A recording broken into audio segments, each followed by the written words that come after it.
دوستان، امیدوارم حالتون خوب باشه.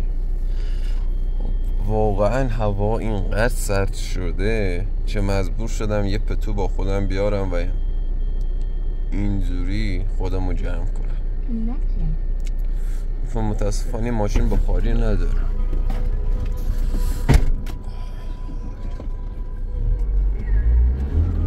فرزان ابوالفضل رها کردی؟ یواش بساط ساکت. بیا بیرون. دوتاتون بیاین بیرون.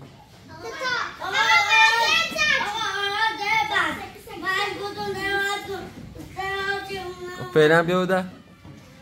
ابوالفضل هم بیا بیرون.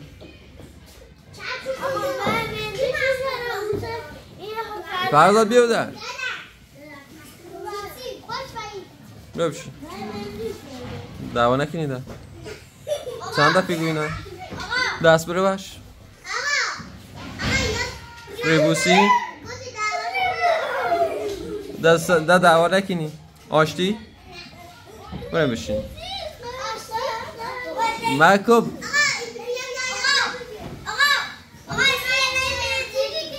سلام.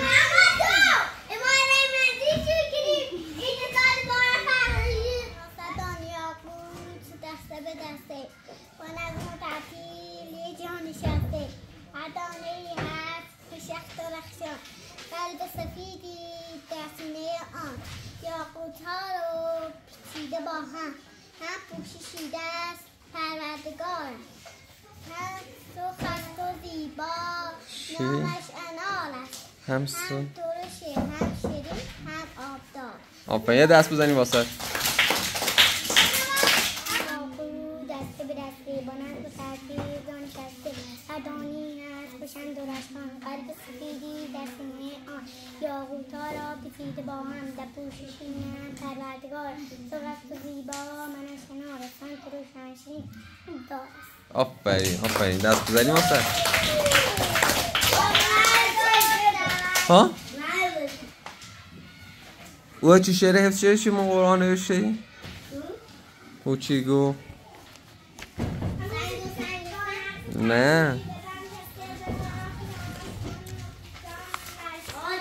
رفتم کنار دریا گفتم بگو او خدا چیست؟ دریا به گوش من گفت مثل خدا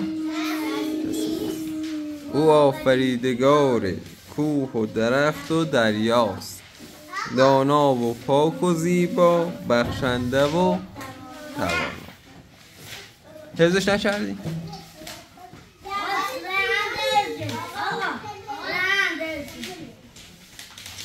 سلام خدمت همه دوستان، امیدوارم حالتون خوب باشه. خب بعد از دوستان سوال پرسیده بودن که به غیر از نقاشی کشیدن یا حفظ کردن شعر بچه‌ها بشین فعلا چرا ریاضی یا فارسی باشون کار نمی‌کنیم. خواستم بهشون الان بگم که من واقعا هم نوشتن و هم ریاضی رو باشون کار میکنم و تدریس میکنم. حالا نمونه‌ش هم خودتون میتونین تماشا کنید. بشین دانیال بشین بوش مسافت آشقا برو بشین. فردا برو بشین. مردی بشین. نه بشین. نوید بشین. اوسه عکس توی هیگو الان فیلمه. اوسه فیلمه برا الان فیلم سکن. فیلم بشین. مرسا بشین. برا بشین. ها بسا ساکت دیگه. بسا مهدی مرسا برا بشین. یعنی ها بسا ساکت. آراز میخواد از روش بخونه. آراز بخون. آره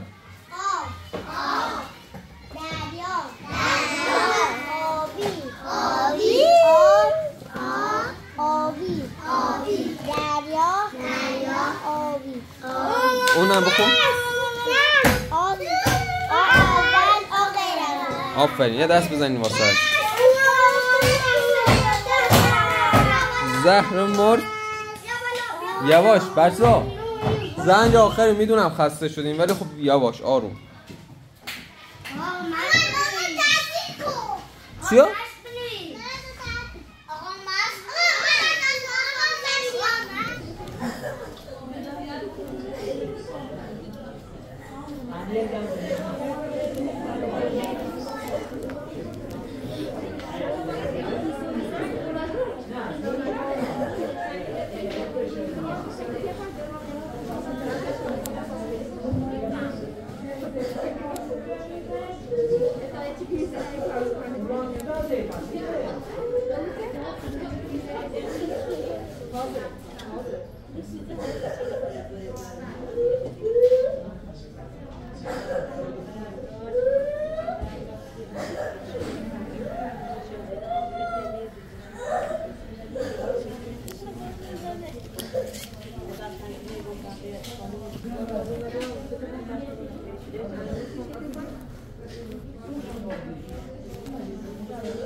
متاسفانه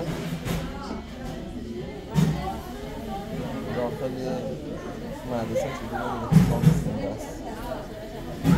ازش بعدا توضیح سر سوال زیاد الان متوجه میشم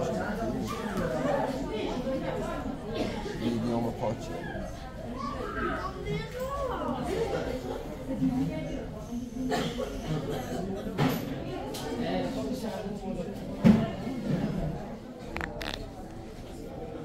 آیا پرستا بی زحمت تموم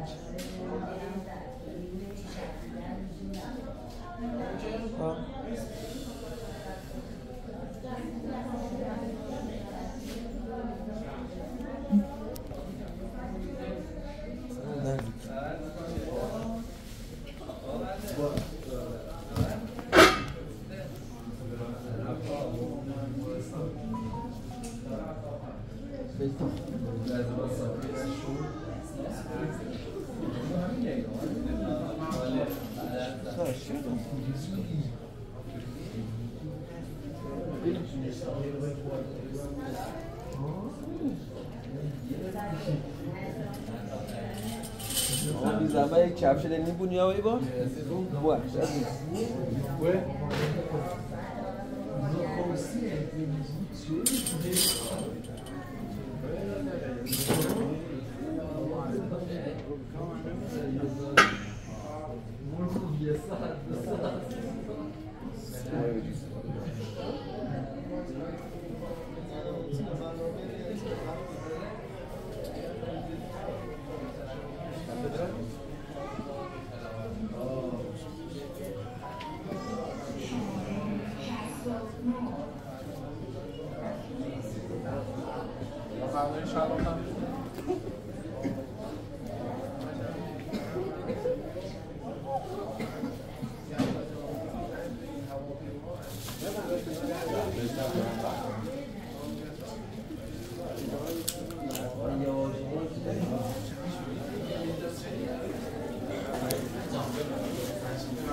داخل مدرسه یه اتفاق خیلی وحشتناکی رخ داد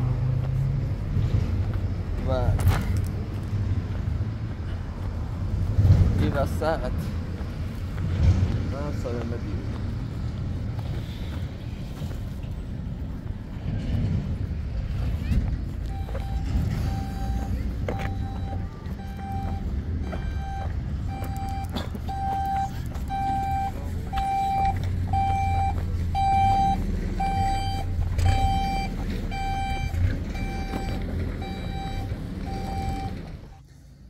خب سلام دوستان، امیدوارم حالتون خوب باشه.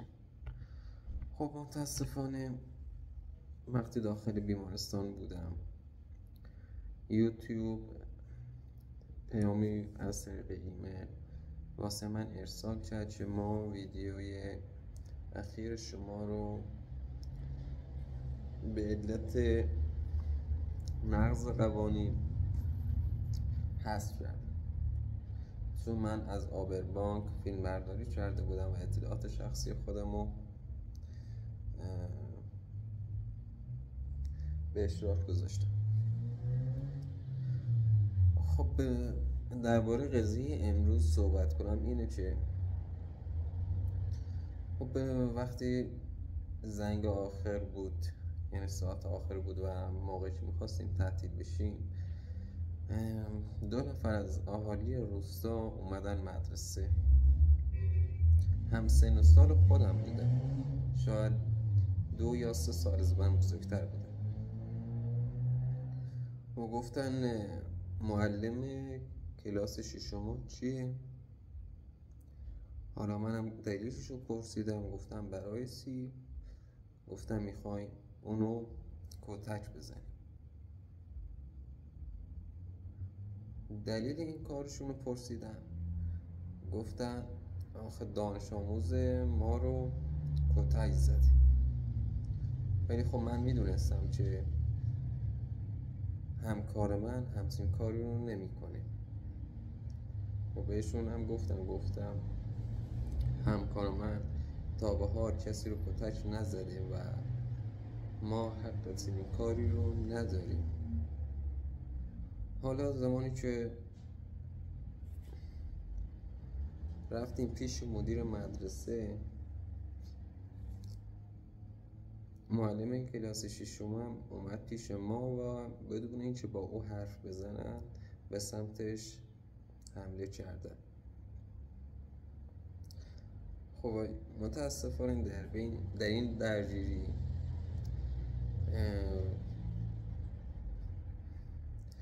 نمیدونم کدومشون با مشت زد اینجا و این طرف سرم برخورد کرد به دیوار.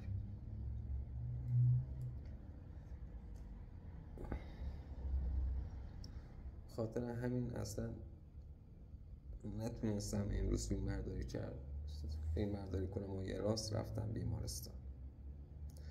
حتی چقدر من خواستم استراحت کنم که دردش کمتر بشه، ولی خب متاسفانه دردش کمتر نشد که هیچ بیشتر هم میشد.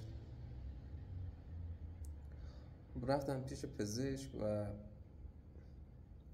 گفت مسئله خاصی نیست و فقط به خاطر کبودی ضربه هستش که خوردی و مسئله نگران کننده نیستش. حالا این 2 طرف سرم واقعا درد میکنه.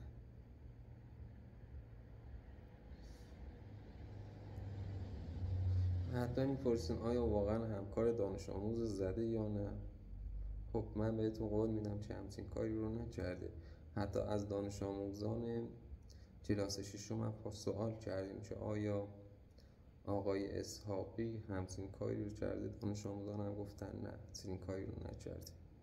فقط دانش آموز رو پیش مدیر فرستاد چون داشت فضولی میکرد و درساشو هم نخونده بود. حالا اون دانش آموز رفته بود به درو گفته بود آقای اسحاقی معلم ما با لگد زد تو سرم و افتادم زمین. اونا هم عصبانی شدن و اومدن اونجا.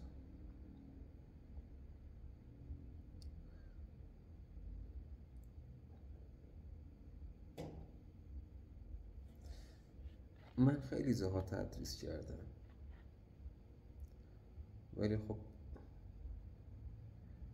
هیچ کدوم از اونا واقعا به معلمان بی احترامی نمی کردن، ولی اهالی این روستا مثل طلبکارا با ما رفتار میکنن.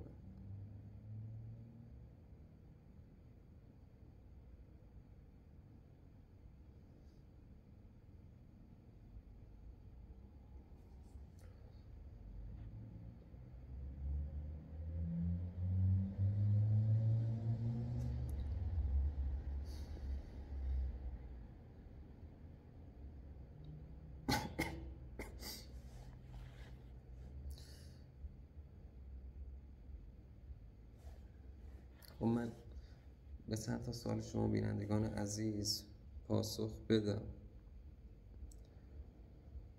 بعدش برم قرصامو بخورم و استراحت کنم، ببینم سردردم بهتر میشه یا نه.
خب یه چی نوشته زبان شما عربی است.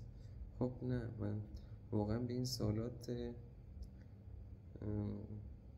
زیاد پاسخ دادم. خب زبان رسمی کشور من فارسی و با زبان عربی خیلی تفاوت داره.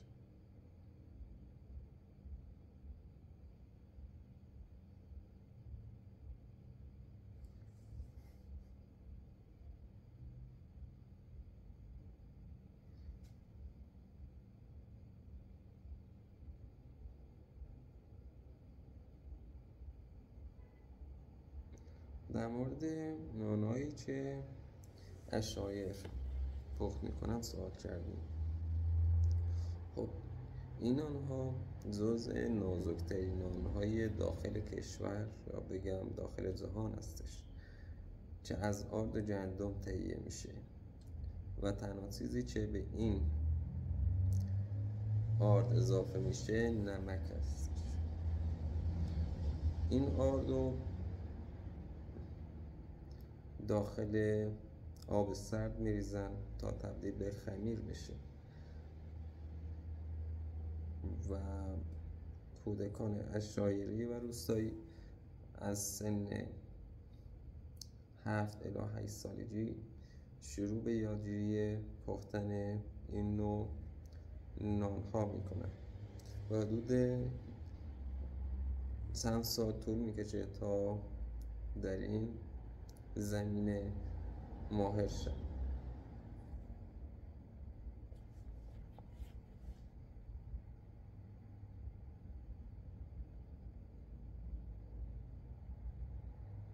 چه تصمیم میگیرید کارشناسی ارشد خودتون رو بگیرید؟ خب من واسه کارشناسی ارشد ثبت نام کردم و باید داخل آزمون شرکت کنم و اگر در آزمون قبول بشم حدود 2 سال باید داخل دانشگاه درس بخونم. ولی خب متأسفانه به خاطر مشکلات اخیری که واسم پیش اومده نتونستم کتاب‌های آزمون رو تهیه کنم و شروع به خواندن کنیم. ولی خب در عصر وقت کتابا رو تهیه میکنم.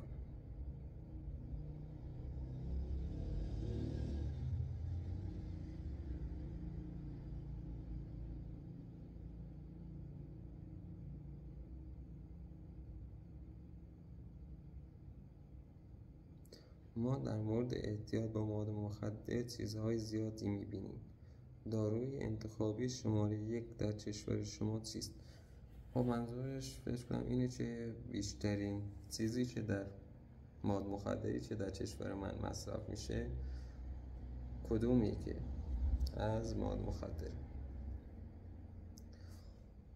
قبلا حدود چند سال پیش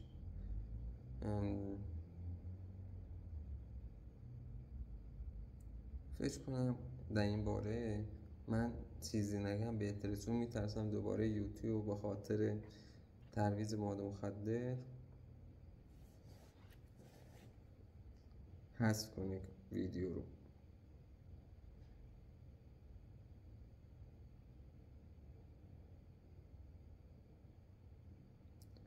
آیا مراقبت‌های پزشکی و داروها برای کودکان رایگان است؟ نه، رایگان نیست اصلا.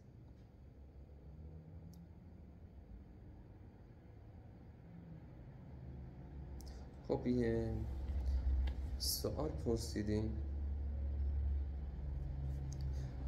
که آیا عمل سزارین داخل کشور شما جهان است یا نه، هزینه‌اش.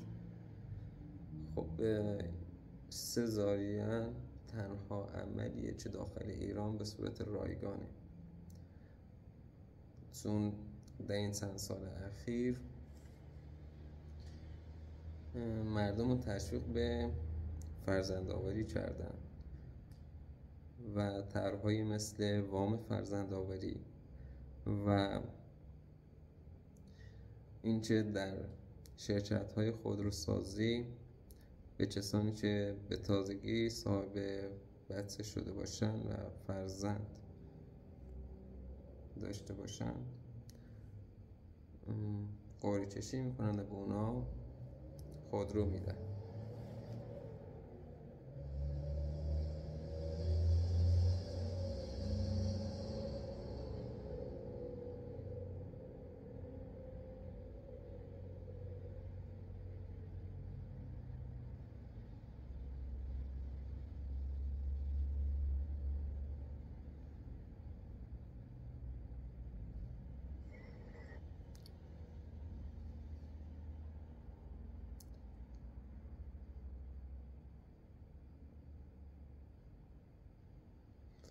نوشته در اینجا در اروپا واحد پول یورو است. با نرخ مبادله در کشور شما چقدر است؟ خب الان بهتون میگم نرخ یورو داخل کشور من چقدر.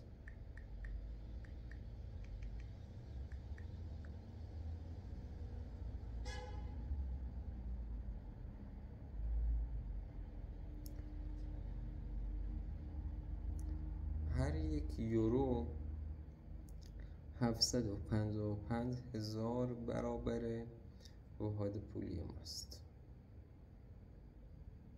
یعنی 1 یورو معادل 755,000 ریال ایرانی.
خب دوستان، واقعا من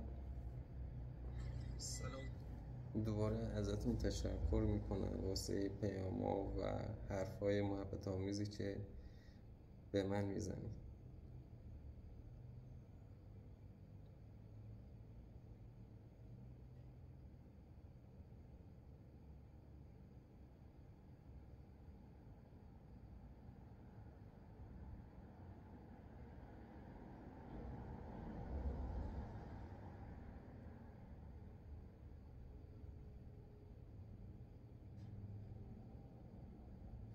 خب دوستان، یه نفر نوشته آیا ایران کشوری امن است؟ خب ایران به طور کلی یه کشور امن استش و وسعت زیادی هم داره و فرهنگ هر استان نسبت به هر استان دیگه تفاوت‌هایی داره. ولی خب هر شهر واقعا نسبت به مردم خارج از کشور، خارجی‌ها، بسیار مهربان و مهمون نواز هستن و اگر نظر منو بخواین در مورد سفر کردن، میتونین موقعی که به ایران سفر میکنید به شهر شیراز سفر کنید یا شهر اصفهان که واقعا مردمان بسیار خونگرم و مهربانی داره. و اگه من واقعا ازم بپرسن دوست دارید در کدوم شهر زندگی کنی، من خودم میگم شهر بوشهر. جاذبه‌های دیدنی نداره ولی خب مردمونی بسیار خونگرم و مهربانی داره. وقتی 2 سال من اونجا زندگی کردم و داخل دانشگاه درس خوندم، به جز خوبی از اونا چیزی ندیدم. همیشه خوش برخورد و مهربان بودن با بقیه و فرق نمی‌کرد که از یک شهر دیگه رفته باشی اونجا یا ساکن اون شهر باشی.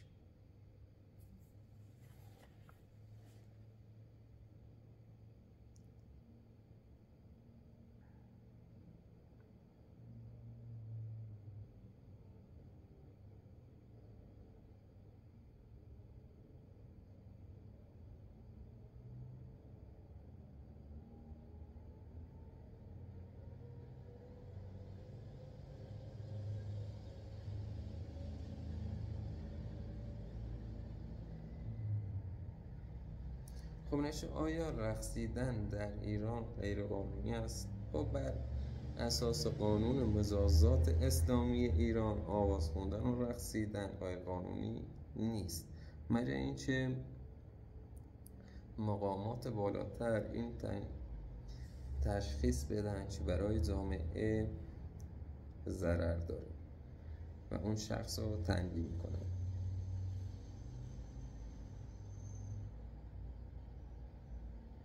خب نشین آیا موسیقی در ایران غیر قانونی است؟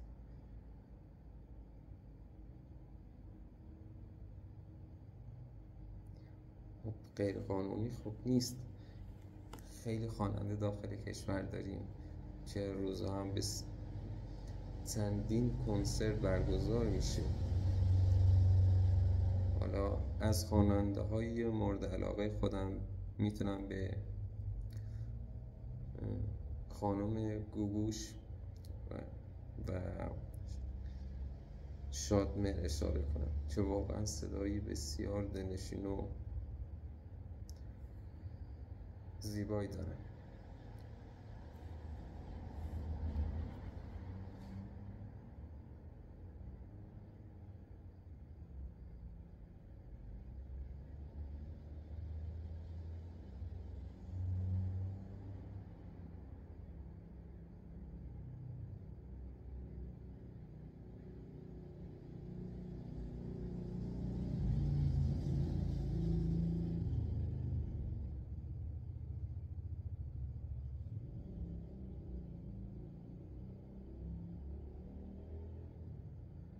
خب نمیشه چه تعداد مسیحی به ایران رفتند؟ خب اینو من باید از لحاظ آماری باید از یه سرس کوتاهی داشته باشه.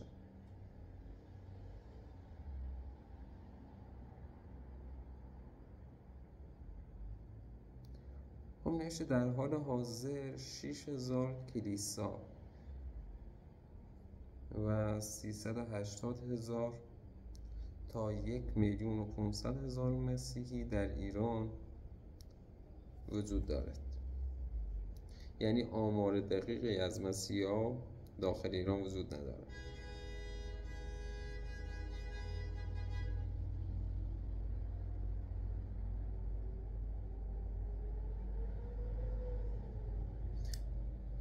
خب نوشته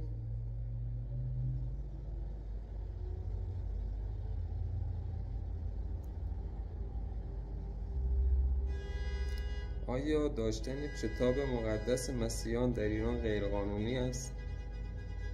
نه، غیرقانونی نیست. ما حتی دین اسلام گفته به فرهنگ‌ها و ادیان دیگه باید احترام بذاریم. ما دین اسلام و دین مسیح هر دو یک خدا رو پرستش میکنن و حتی در قرآن درباره حضرت مریم و حضرت عیسی سوره وجود داره.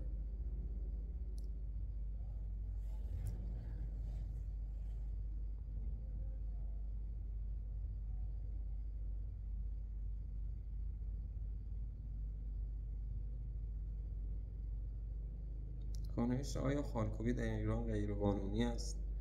خب هیچ قانون خاصی در این باره وجود نداره چه بگه آیا خالکوبی غیر قانونی است یا خیر. یعنی کسایی که خالکوبی میکنن تنبیه نمیشن، ولی وقتی میخوای کارمند بشی و در یه جای دولتی استخدام بشی، داشتن خالکوبی و تتو باعث میشه شما رو از پذیرش منع کنن.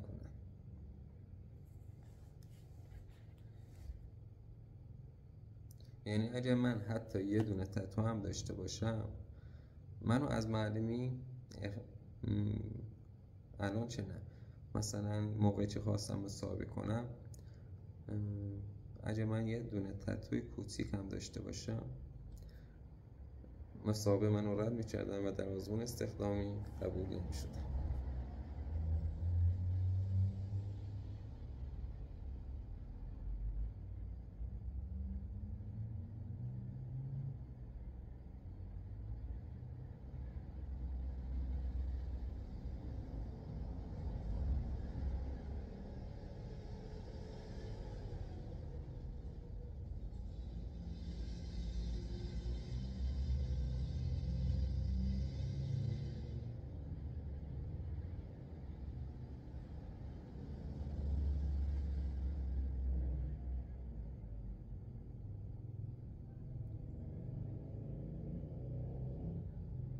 آیا در ایران زبان عربی تدریس می شود؟ خب زبان عربی یکی از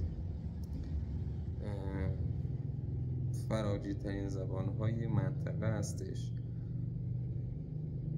و اگر نقشه رو نگاه کنید بیشتر همسایه های ما کشورهای عربی هستند. خب داخل مقطع راهنمایی و مقطع دبیرستان شروع به یادگیری ابتدایی زبان عربی میکنیم، ولی به آن صورت نیست که بتونیم عربی صحبت کنیم یا عربی رو درک کنیم و دست پا شکسته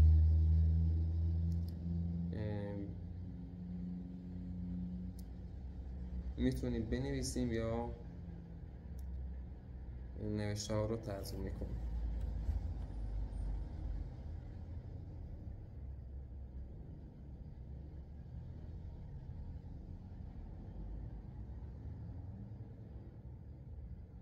خب در ایران چه سنی میتوان ازدواج کرد؟ خب طبق قانون دختران در سن 13 سالگی میتونن ازدواج کنن و پسران در سن 15 سالگی.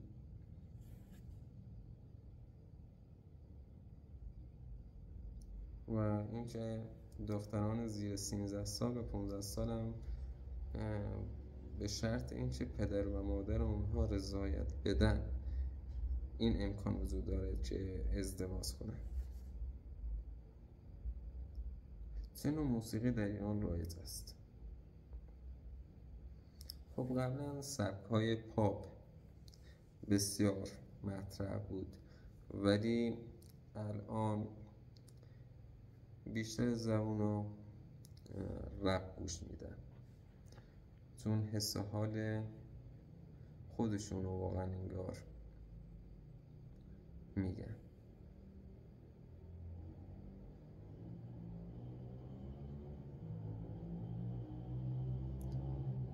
آیا میتوانید در ایران شلوارک بپوشید؟ خب آزادی لباس، اینکه چه جور لباسی بپوشیم، و مسلماً در ایران واسه مردها آزادتره و میتونیم با شلوارک بریم بیرون و خریدامون انجام بدیم. ولی در فرهنگ ما عرف نیست که همچین کاری کنیم و با شلوارک بیرون بریم.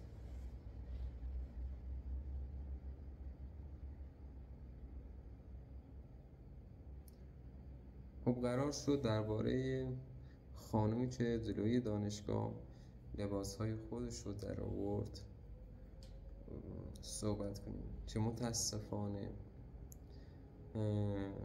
فعلا دلیل واقعی او رو نفهمیدم. من امروز هر چقدر سرچ کردم، جستجو کردم و از بقیه سوال کردم، اونا هم چیزی نمیدونستن. شایعاتی پخش شده، ولی خب همونطور که میدونیم به شایعات نمیشه اعتماد کرد. انشاءالله اگه فردا تونستم حتما به این مسئله میپردازم. خب امیدوارم هر کجای جهان هستین یک زندگی خوب و شاد و موفقی داشته باشین. واقعا دوستتون دارم و خدا نگهدارتون.